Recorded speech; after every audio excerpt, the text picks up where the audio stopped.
at its best in gumapang ka sa lusak with Explode Energy Drink, Nestle, Sunsilk Damage Repair, Maggie Magic Sarap, and Cream On.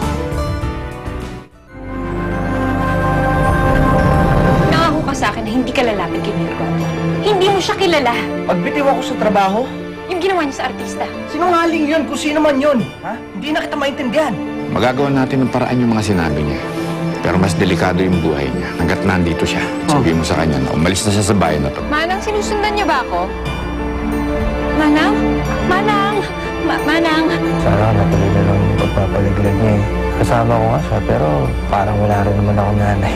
Kaya hindi ko nga siya maipakilala sa babae, pakakasal ako eh. Tao po! Saglit! Ay, Anita! Naman saan ka pa nagpunta? Hinahanap ka namin!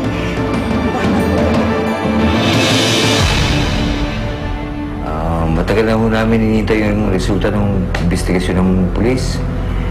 Eh, parang wala patutungan ito kaso namin. Sa kabuuan eh, anak ko lang namin dun sa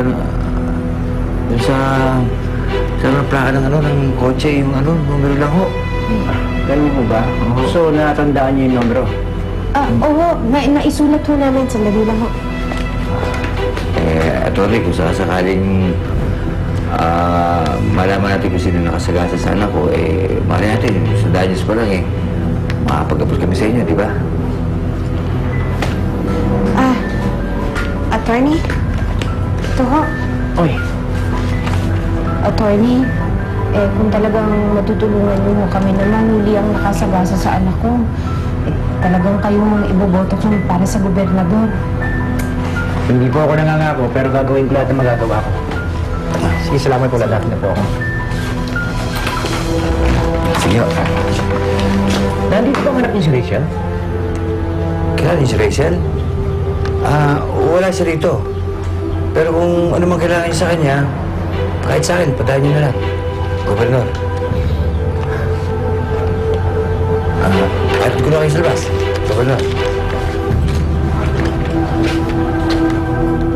Talaga, oo. Salamat, ha? Walang anuman ho. Ako nga ho yung nalibang na kasama yan si Aling Anita eh. Nakausap mo siya? Oo, bakit ho? Wala. Ako sayang, hindi mo naabutan yung apo ko. Kahit pa paano sana nakapagpasalamat sa'yo. Hinanap niya nanay niya eh. Kasi naman to kung saan nagpupunte. Nag-aalala kami ng anak mo, no? Anak? Oh. Akala ko po kasi wala siyang anak eh. Meron siyang anak. Paano ho? Mauna na po ako. Salamat ulit. Sige po, Aling Anita. Aalis na po ako, ha? Sige po. Hoy, Anita! Ano ka ba namang bata ka, Anita? Ay, naku. Ano nga palang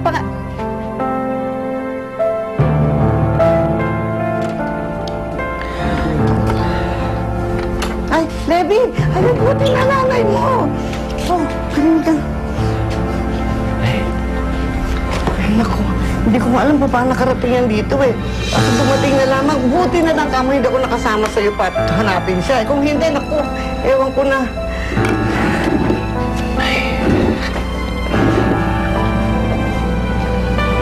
Alam ko na ngayon. Alam ko na ngayon kung ba't kayo nagkaganito. Dahil sa akin.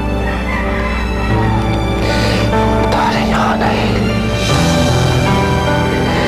Patawarin niyo ako. Hindi ko sinasadya.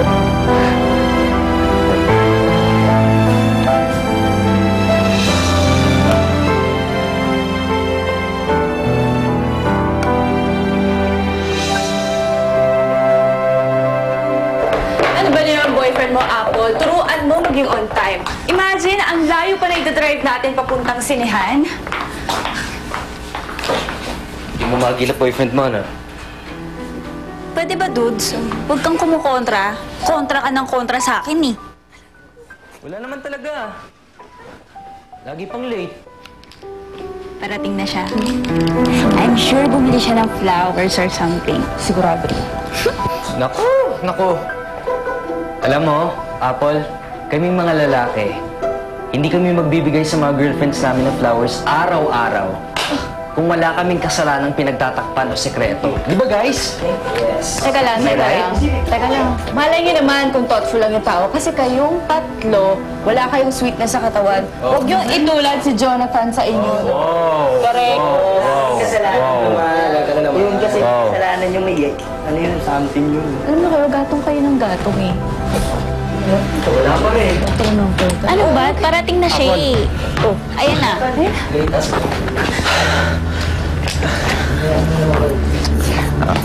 Pasensya na, late ako. Problema ako sa driver ko, kaya ako na yung nag-drive.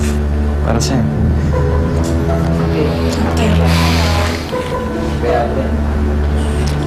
Let's go.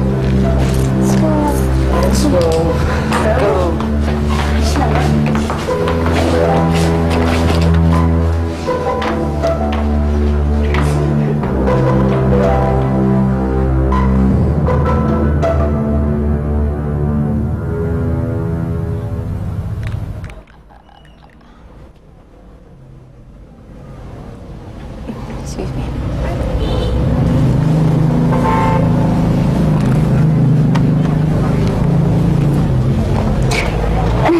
Levi. Michelle, hindi tayo mag-away. Pasensya na sa akin, marami lang ako iniisip. Pero okay na lahat ngayon. Sorry din.